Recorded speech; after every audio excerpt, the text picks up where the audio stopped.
अगर आप केदारनाथ जाने का मन बना रहे हैं तो सबसे पहले आपको कराना होगा चार धाम यात्रा का रजिस्ट्रेशन। केदारनाथ जाने के लिए आपको उत्तराखंड गवर्नमेंट की वेबसाइट पर रजिस्ट्रेशन करना होगा या फिर आप व्हाट्सएप पर इस नंबर पर रजिस्ट्रेशन करवा सकते हैं। आइए हम अब आपको बताते हैं कि कैसे आप अपने परिवार के साथ अपनी केदारनाथ तक की यात्रा बिना किसी परेशानी के प्लान कर सकते हैं। सबसे पहली जरूरी बात, आप अपनी यात्रा ऋषिकेश से शुरू करें, ना कि हरिद्वार से। ऋषिकेश से सोनप्रयाग तक के लिए आप बस, टैक्सी या फिर प्राइवेट कैब भी कर सकते हैं। अगर आप फैमिली के साथ हैं तो अपना सफर प्राइवेट कैब से ही करें। आपका खर्चा थोड़ा ज्यादा होगा, लेकिन आपको बाद में समझ आ जाएगा कि प्राइवेट कैब ज्यादा सही ऑप्शन क्यों है। आपको प्राइवेट टैक्सी एजेंट्स रामझोला के पास से मिल जाएंगे या फिर आप गढ़वाल मंडल विकास निगम यानी कि GMVN के टैक्सी स्टैंड से यूनियन की टैक्सी भी ले सकते हैं, जिसका ऑफिस भी रामझूला के नजदीक ही है। यहाँ से टैक्सी लेने का फायदा ये है कि यूनियन के चार्जेस फिक्स रहते हैं और यात्रा के लिए यूनियन की स्लिप भी कटती है, जिससे आपके पास एक प्रूफ भी हो जाता है। पर ध्यान रहे कि आप सारी बात ड्राइवर से पहले ही क्लियर कर लें, जैसे कि टोल, पार्किंग, वापस आने का समय। हमसे यात्रा के लिए यूनियन कैब वाले ने 12,500 रुपए लिए, जिसमें 3 दिन और 2 रातें कवर थी। यानी कि पहले दिन ऋषिकेश से सोनप्रयाग, यहाँ सोनप्रयाग टैक्सी स्टैंड में गाड़ी रुकेगी। दूसरे दिन भी गाड़ी सोनप्रयाग में ही रहेगी। तीसरा दिन आप सोनप्रयाग से ऋषिकेश वापस रवाना हो जाएंगे।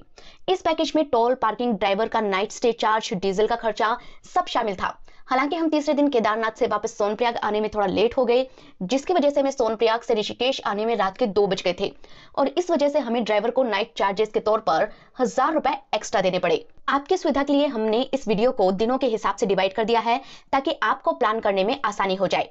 डे 1, पहले दिन आप ऋषिकेश से अपने सफर की शुरुआत 7 बजे करेंगे। तब जाकर आप शाम के 6 बजे तक सोनप्रयाग पहुंच पाएंगे। जब हम सोनप्रयाग पहुंचे तो पता चला कि काफी लोग सोनप्रयाग में ही स्टे करते हैं और केदारनाथ का ट्रैक यहीं से शुरू करते हैं। लेकिन हमें ड्राइवर ने पहले ही बता दिया था कि असली ट्रैक गौरीकुंड से शुरू होता है, जो कि सोनप्रयाग से 5 किलोमीटर दूर है। ध्यान रखें, ऋषिकेश से आने वाली कोई भी टैक्सी या कैब सोनप्रयाग स्टैंड से आगे नहीं जाती। इसीलिए अपना सारा सामान अपनी कैब में ही छोड़ दें और ट्रैक के लिए जरूरी सामान ही साथ ले जाएं, जिसमें गर्म कपड़े जरूर शामिल हो। सोनप्रयाग और गौरीकुंड की बैरिकेड्स के पास आपको अपना रजिस्ट्रेशन लेटर वेरीफाई करवाना होगा। इसके बाद ही आप गौरीकुंड जा पाएंगे।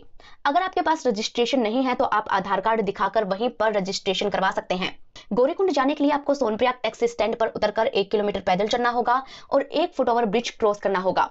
इस ब्रिज को पार करके आपको गौरीकुंड के लिए लोकल टैक्सी मिलेगी, जो आपको 50 रुपया लेकर गौरीकुंड स्टैंड तक छोड़ेगी, जिससे आगे आधा किलोमीटर पैदल चलने के बाद आता है गौरीकुंड।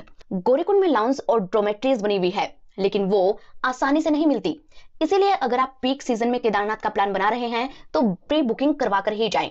डे 2, गौरीकुंड से केदारनाथ यात्रा सुबह 4 बजे शुरू होती है, क्योंकि उससे पहले यात्रा के गेट बंद रहते हैं। आप सुबह जल्दी उठकर गौरीकुंड में स्नान कर लें और गौरी माता के दर्शन कर लें।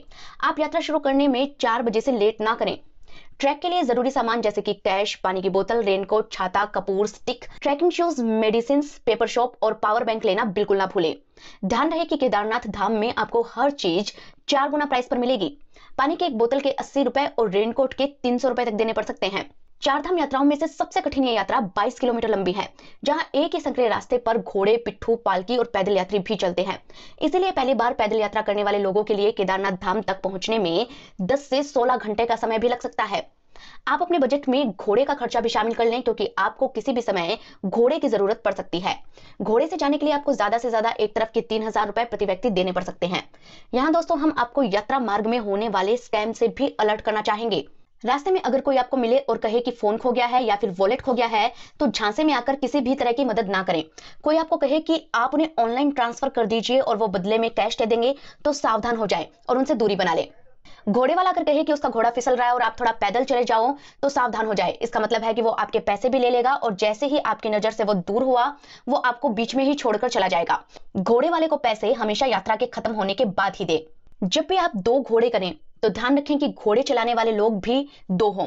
कई बार एक ही चालक 2 घोड़े चलाता है, जिसमें एक्सीडेंट होने का खतरा बना रहता है। नंबर 4, ट्रैक पर जो चीजें बेची जा रही हो सकता है कि वो नॉन वेजिटेरियन या फिर एक्सपायरी डेट हो, तो कोई भी पैकेज्ड फूड पर ग्रीन मार्क और एक्सपायरी डेट देखकर ही खरीदे। नंबर 5, जब आप केदारनाथ मंदिर पहुंचते हैं तो घोड़े वाला आपको घोड़ा पड़ाव पर उतार देता है। ध्यान रहे कि इस जगह पर आपको काफी कैंप मिलेंगे, लेकिन यहाँ पर कैंप ना लें, क्योंकि मंदिर यहाँ से तकरीबन 2 किलोमीटर दूर है।